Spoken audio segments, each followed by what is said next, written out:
Hello student, आज हम आपको बायोलॉजी में असेक्सुअल रिप्रोडक्शन का माइंड मैप बनाकर लाए हैं। इस माइंड मैप में सिर्फ फंडा मुख्य चीज़ें इसमें मौजूद हैं जिसको आपको सिर्फ याद रखना है। और इसी माइंड मैप में पूरा का पूरा असेक्सुअल रिप्रोडक्शन आपके एनसीईआरटी की बुक्स का कंप्लीट हुआ है। तो आइए शुरू करते हैं। असेक्सुअल रिप्रोडक्शन जो नाम है, ये नाम ऑर्गेनिज्म के लिए दिया गया है, लेकिन किसी प्लांट के लिए इसी असेक्सुअल रिप्रोडक्शन का दूसरा एक और नाम भी होता है, वेजिटेटिव रिप्रोडक्शन।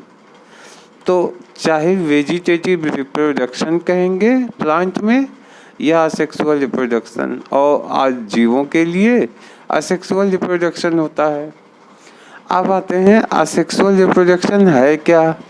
इसमें सिंगल इंडिविजुअल्स जो होते हैं वो अपने जैसे ऑफ स्प्रिंग को प्रोड्यूस करते हैं, और ये ऑफ स्प्रिंग्स मार्फोलॉजिकली और जेनेटिकली सिमिलर होते हैं। इसका मतलब है पेरेंट्स के समान ही बिल्कुल होते हैं। और जब ऑफ स्प्रिंग अपने पेरेंट्स के समान होते हैं उसको हम क्लोन कहते हैं।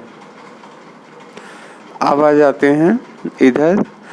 असेक्सुअल रिप्रोडक्शन के मैकेनिज्म कई टाइप के होते हैं। देखिए, जैसे प्रोटिस्ट और मोनेरियंस ग्रुप में असेक्सुअल रिप्रोडक्शन सेल डिवीजन के द्वारा होता है। अधिकतर सिंगल सेल्ड ऑर्गेनिज्म में यह डिवीजन आमतौर पे बाइनरी फ्यूजन के रूप में होता है। बाइनरी फ्यूजन का मतलब एक कोशिका दो भागों में विभाजित हो जाती है। बाइनरी फ्यूजन का एग्जाम्पल है अमीबा और पैरामीशियम। अमीबा में भी यही होता है और पैरामीशियम में भी एटसेट्रा।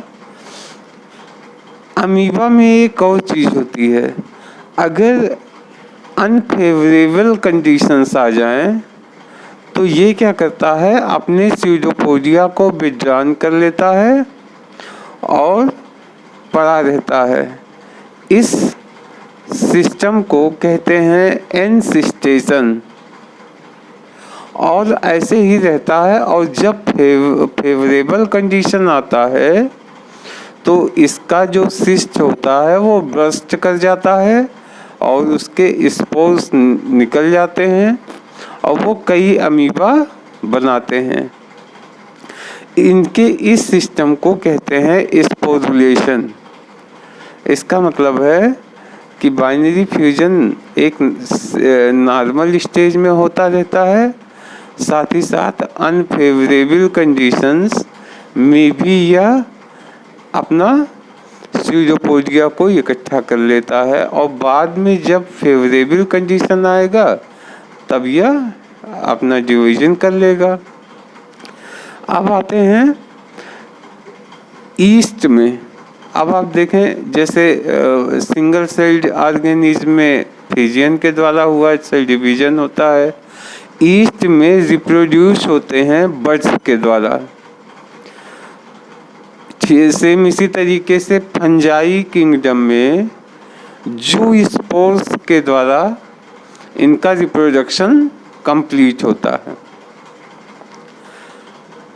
कुछ और भी रिप्रोडक्टिव स्ट्रक्चर्स होते हैं, जैसे कोनिडिया या पेनिसिलियम प्लांट में होता है। बर्ड्स हाइड्रा में होता है। जेम्यूल्स, यह भी एक रिप्रोडक्टिव स्ट्रक्चर है जो स्पंज में पाया जाता है। इसके अलावा अब ये हो गया ऑर्गेनिज्म में। अब हम प्लांट में देख लेते हैं। आमतौर पे असेक्सुअल रिप्रोडक्शन का ही नाम वेजिटेटिव रिप्रोडक्शन है। इसमें वेजिटेटिव रिप्रोडक्शन के लिए वेजिटेटिव प्रोपेगेशंस यानी प्रोपेगुलेंस, ये कुछ स्ट्रक्चर्स होते हैं जिनके द्वारा ये पॉसिबल होता है, जैसे रनर, राइजोम, शुकर, ट्यूबर, ऑफसेट, बल्ब, ये सब के सब वेजिटेटिव प्रोपेगेशन में भाग लेते हैं। हाइड्रा में देखिए फ्रेगमेंटेशन की क्रिया होती है। इसके अलावा अब हाइड्रा में फ्रेगमेंटेशन होता है, फिर क्या होते हैं इसमें नोड्स के द्वारा कल्टीवेशन की क्रिया से भी सेम पेरेंट्स के जैसा ही ऑफस्प्रिंग्स बनते हैं। शुगर केन, बनाना, जिंजर, डहेलिया एटसेट्रा में नोड्स के द्वारा कल्टीवेशन की क्रिया होती है। तो इस तरीके से सिर्फ इतना ही इम्पॉर्टेंट मैटर आपके असेक्सुअल रिप्रोडक्शन में है।